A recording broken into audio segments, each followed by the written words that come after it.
Hi, this is Dana Gardner, Principal Analyst at InterArmor Solutions, and you're listening to BriefingsDirect. As businesses plan for a future where more of their workforce can be located just about anywhere, how should they rethink hiring, training, and talent optimization? This major theme for 2021 and beyond poses major adjustments for both workers and savvy business leaders. Stay with us now as we explore how a global business process outsourcing leader has shown how distributed employees working from a cloud campus are improving productivity and their end users' experience. To learn more about best practices and advantageous outcomes from a broadly dispersed digital workforce, we're now joined by our guests. Please join me in welcoming Jose Guareque, Executive Vice President of Infrastructure and Nearshore Chief Information Officer at Teleperformance in Monterrey, Mexico. Welcome, Jose. Thank you, Dana. Good morning, all. Nice to see you again. Nice to have you with us. We're also here with Lance Brown, Executive Vice President, Global Network, Telecom, and Architecture at Teleperformance. Welcome, Lance. Great to be here. Looking forward to it. And we're here with Tim Minahan, Executive Vice President of Business Strategy and Chief Marketing Officer at Citrix. Welcome back, Tim. Thanks, Dana. Great to be back. Tim, when it comes to flexible and hybrid work models, we often focus on how to bring the work to the at-home workforce. But this new level of flexibility also means that we can find and attract workers from a much broader potential pool of talent. Are companies fully taking advantage of this decentralized talent pool yet? And what benefits are those who are not yet expanding their workforce horizons missing out on? Yeah, Dana, we're at a very interesting inflection point right now, right? If there is any iota of a silver lining in this global pandemic we've just gone through, it's that it's opened people's minds to both accelerating digitization of their business, but also opening their mind to new ways of work. It's proven out that work can occur outside the office, and smart companies like Teleperformance here are beginning to look at their entire workforce strategies, their work models in different ways. It's not about should Sam or Susie work in the office or work at home. It's, gee, how now that I can enable everyone with the work resources they need and a secure workspace environment to do their best work wherever it is, that allows me to do new things like to tap into new talent pools that may not be within commuting distance to one of my work hubs. It allows me to even advance some of our sustainability initiatives, or in some cases, we have companies now saying, hey, now I can also reach workers that allows me to bring more diversity into my workforce because I can enable people to work, maybe in inner cities or other locations, rural locations that I couldn't reach before. And so this is the thought process that a lot of forward-thinking companies are going through right now. Seems like we're learning that a remote, hybrid, flexible work capability is the gift that keeps giving, because in many cases, we've seen projections over the coming years of shortages of skilled workers and gaps between the right demand and the right opportunity and supply. So do you see it that way, that this is just the early innings of what we can expect from the benefits of remote work? Yeah, absolutely. If you think way back in history, about a year ago, that's exactly what the world was grappling with. There was a global shortage of skilled workers. In fact, McKinsey estimated that there was a global shortage of 95 million medium to high skilled workers. So managers were trying to hire that. But in addition, there was a shortage of the actual modern skills that a lot of companies needed to advance their business, digitize their business, and the like. The third part is that, a lot of employees were challenged and frustrated with the complexity of their work environment. And this idea of more flexible work models, enabled by a digital workspace that actually ensures that employees have access to all the work resources they need wherever work needs to get done, begins to address each of those. You can now reach into new areas to find new talent. You can reach skills that maybe you couldn't because you were competing in a very competitive market before. And you can enable your employees to work where and how they want in new ways that doesn't limit them, give them a long commute, give them a lot of added stress and the like. In fact, our research found that 80% of workers feel they're being as, if not more productive, working remotely than they could in the office. Well, let's find out from an organization that's been doing this. Jose at Teleperformance, tell us the types of challenges that you faced in terms of the right fit between your workforce and your demands for work, and also how you've been able to use technology to help solve that. Well, first is, as you know, our business was defined and structured for brick and mortar operations. That was previous to the pandemic. What we realized is that when this COVID strikes, we face a challenge of not being able to move people to the working centers. So we became in a rush to move all people as much as possible to work from home. In that regards, technically speaking, the first challenge was to restructure all your network and services and all kind of stuff in order to move most of your working force to work from home. And as you can imagine, that became at hand with security measures. So security is one of the most important things today that we need to address, and we need to have everything in place. But I will say that when there is big challenges, big opportunities arise. And for us, it allows us to be more flexible in the way of looking for new talent and find talent in regions and places where we didn't search before. So I will say that this team helped us to expedite processes that we have in place, because it was not new, the work at home model for us, but it was definitely not embraced in a massive way as we are right now. Hey, and Lance, so our listeners and readers can understand the scope of what we're discussing here, tell us a little bit about Teleperformance, your workforce, your reach, and your markets. Thanks. Yeah, Teleperformance, we're a global CX company, and we have over 300,000 employees worldwide in over 50 countries. So it's a very large corporation. And in this scenario, we have a number of agents who support many Fortune 500 companies all over the world. And our associates obviously have to be able to connect and talk to customers. We sent over 220,000 of our associates home over the period in a very quick time frame. And, you know, our company is all about being simpler, faster, and safer. And so working with Citrix, it allowed us to meet all of those goals. It's a simpler process, it's a faster process, and it's a safer process because all of our security that Citrix provides is on the back end, and we don't have to worry as much with security on our endpoint as we would in other traditional models. Now, of course, as Jose mentioned, you had to snap to and solve some major pressures from the crisis. But now that you've been adjusting to this, do you agree that it's the gift that keeps giving? Is flexible work here to stay from your perspective? I think from Teleperformance perspective, we fully are working with our clients to get our clients to remain at work at home for a large percentage of the workforce. We don't ever see the days of going back to 100% brick and mortar or mostly brick and mortar, high 90%, which is what we were before the pandemic. Now we're going to see that more. We think that at the end of the day, that'll become more around a 50-65% work at home versus brick and mortar. And Tim, of course, because they have 300,000 people, there's going to be a great diversity of how people will react to this. And one of the nice things about remote work too and digital workspaces is you can be so dynamic. You can adjust, you can change, you can innovate. How are you seeing organizations like Teleperformance perhaps hoe new ground? Are they finding innovation in the ways that they're working that go beyond what they may have expected from flexible work at the outset?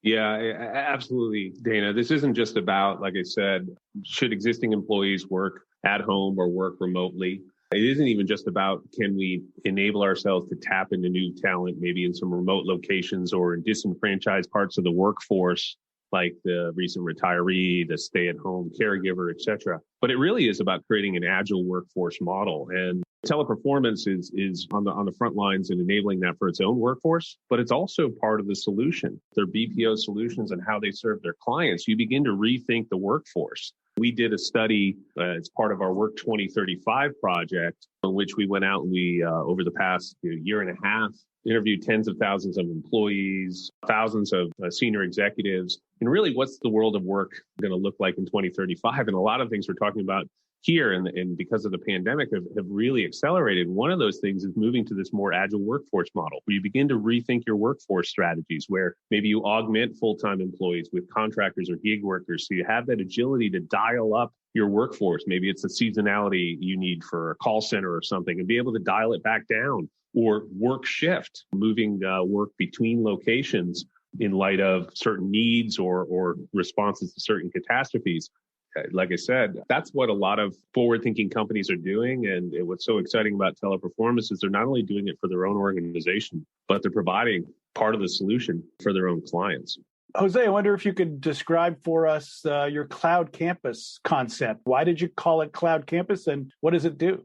Being able to put people working at home is not the only thing you need. You can do it that, I would say, quite easily. But the problem is that you need to guarantee the process in place in order to be able to perform as you used to perform in brick and mortar. So Cloud Campus is a set of processes and infrastructure that enables to control, maintain the operational procedures in a level where our clients feels confident of how we manage in operations. So in the past, you need to do a lot of things. If you were an agent in our company, you need to go to the brick and mortar in order to fulfill some processes, and then you can be commuting. Today, being able to leverage the Cloud Campus, we digitalize all process. So a new employee, in some cases, in what we call off cities, which is our minor cities around different countries, they can be hired, trained, coached, everything in a remote basis with the help of video technology to do face-to-face, which we believe that's the most important thing to be successful.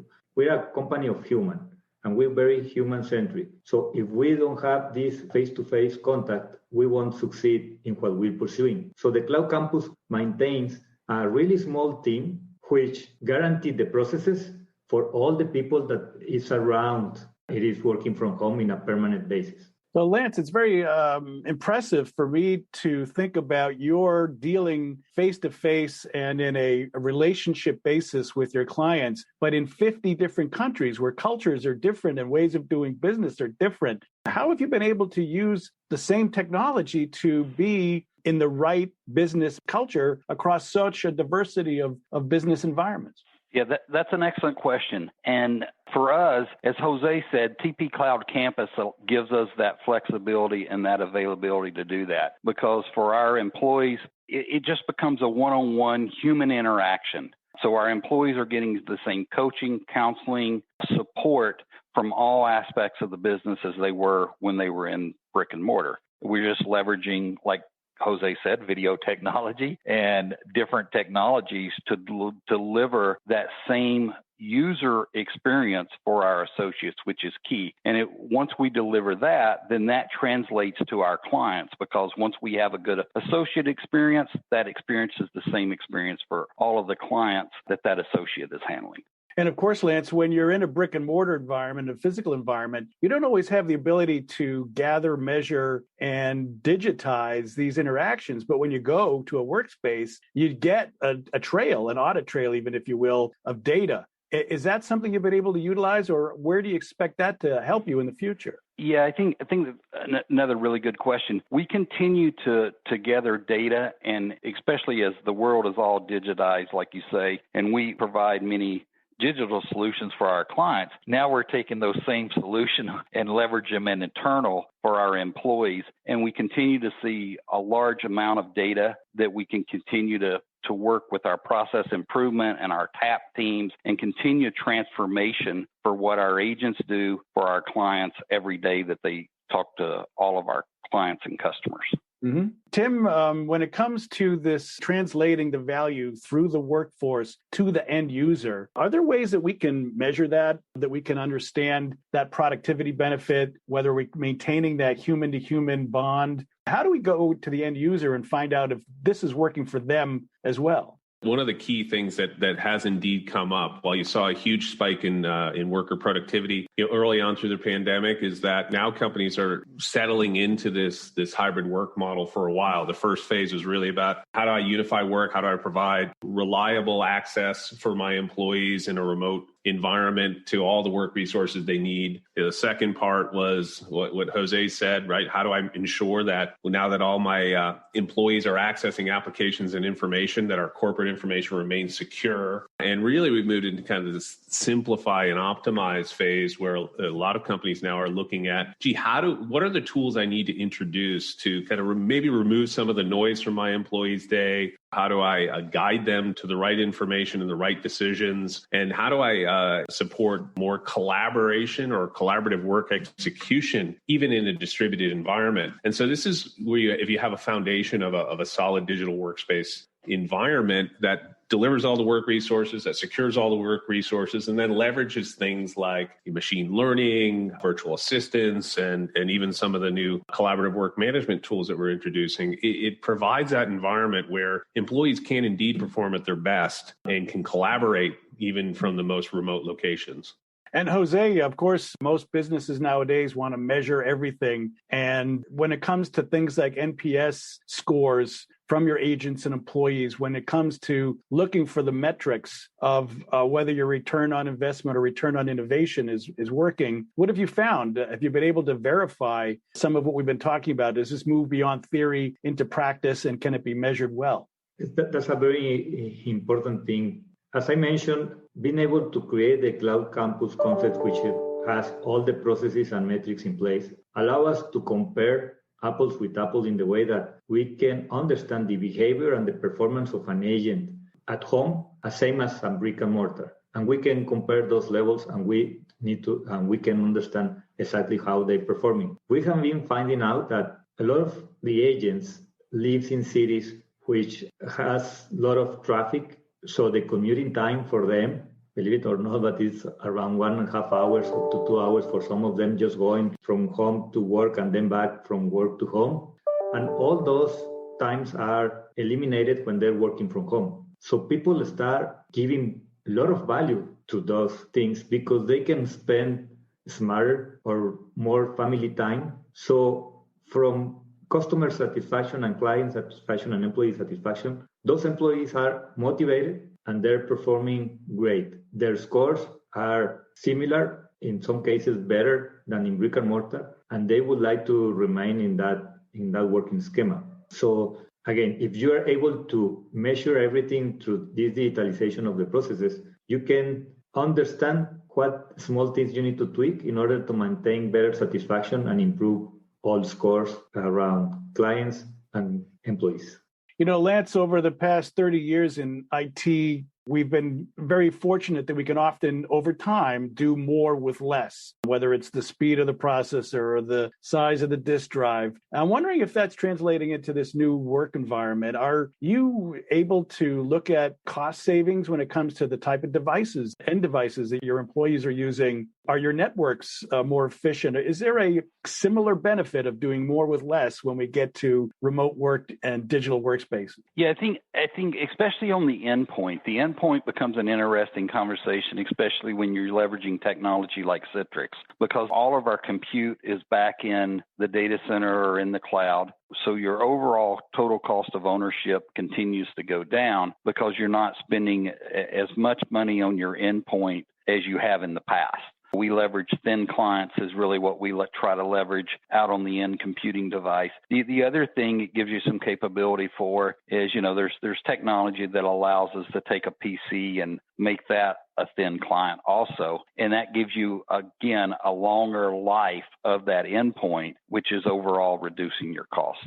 In that regard, it's also a much, much safer. I can't stress enough about security, especially in this current environment. It just gives you so much safer because your target environment and landscape is being reduced because your data center is housing all the proprietary information and all that information. And your endpoint is really just a dumb endpoint, for a lack of a better word, that doesn't have a large attack vector. So you really reduce your attack vector by leveraging Citrix and putting that back in your data center or in your cloud. Also, there is another really important factor, which it is to enable bring your own device to be a reality. So, as you know, with this pandemic, the manufacturers of equipment, the PCs and everything, their time to deliver has been longer. So we have seen times that they used to deliver, let's say, 2-3 weeks, and now it takes up to 10 weeks to deliver. So sometimes the only way to be on time, to be ready, is to leverage the employees' equipment and enable in a secure way. So this is not just TCO from the economy perspective of avoiding the investment of the end device, but in an opportunity to enable them to be able to work faster than waiting the delivery times from manufacturing. Add on to what Jose's saying, we're seeing other clients do that too. I was talking with the CIO from a financial services company not too long ago, and as the world moved into this pandemic, they saw that their demand for their digital banking services, their financial guidance, quadruple or even more, and they needed to hire thousands of new agents and employees to support that. And to Jose's point, they couldn't be bothered with sending each one a new laptop and so on. So it really allowed them this distributed digital workspace. It really allowed them to be able to onboard these folks very quickly, get them the work resources they needed, getting them up and servicing clients that much faster. Just following Tim's comments, I just want to give you an example. 2 weeks ago, we been reached by a client that needs an urgent campaign. And they request 1,200 people in a week to be able to be up and running. So at the beginning, we challenged ourselves, like, are we going to be able to put 1,200 new employees with equipment right in place? And obviously, we did a team back and we defined a plan. And I can tell you, last week, they're all in production. So without this flexibility and this technologies and these enablers like Citrix is giving us, we won't be able to do it in such a small time frame. Lance, we've been using words like life and work balance, and we're talking about employee and end user responses and cultures. It sounds like IT is closer to human resources than ever. Has this move to remote work using Citrix helped bond your major parts of your organization, which is your IT capability and your human resources capability, both so important to success? Yeah, I think now what we're seeing is IT as an enabler. We are the enabler to allow those type of success, both from a work-life balance standpoint, a human standpoint, and we're in constant contact with our operations team, our HR team, our recruiting team. We're the enabler to help them deliver everything that we need to deliver to our clients. And I think in the old days, IT wasn't viewed as an enabler. Now we're viewed as an enabler, and me and Jose, we're at the table of every conversation that's pretty much happening in the company, and we come up with innovative solutions to enable the business to meet the business need. Tim, I'm going to guess that this nice new way of looking at the glass as half full, IT enabling, is going to continue. How do you expect in the future that we're going to continue the trend of IT as an enabler? What's in the pipeline, if you will, that's going to help foster that? Yeah, I think, Dana, with the backdrop of the continued global shortage of skills, particularly the modern skills that are needed, with the proof points that remote work can work, and smart companies like Teleperformance beginning to look at, okay, what does that mean for our workforce strategies? What does that mean for our customer success strategies? Employee experience is certainly becoming a top priority to recruit the best talent, but also to ensure that they can perform at their best and deliver the best service to your clients. And in fact, if you look at what employees are looking for going forward, certainly there's the salary thing, there's the emergence of purpose. Is this company doing something that I believe in, that's contributing to the world and the environment? But right behind that is, what are the tools and resources? How effectively are they delivering them to me so I can perform at my best? And so IT, to Lance's point, is a critical pillar, a key enabler of ensuring that every company can work on making employee experience a competitive advantage. All right, well, we're about out of time. Jose, back to you. For other companies that are trying to make the most of a difficult situation, that are transitioning to more flexible work, what would you recommend to them now that you've been through this at such a large and global scale? What did you learn in the process that you think they should be mindful of if they're only in some of the earlier stages? First of all, is to be able to challenge yourself in the way that with the technology that it is around, we can do much more than we believe sometimes.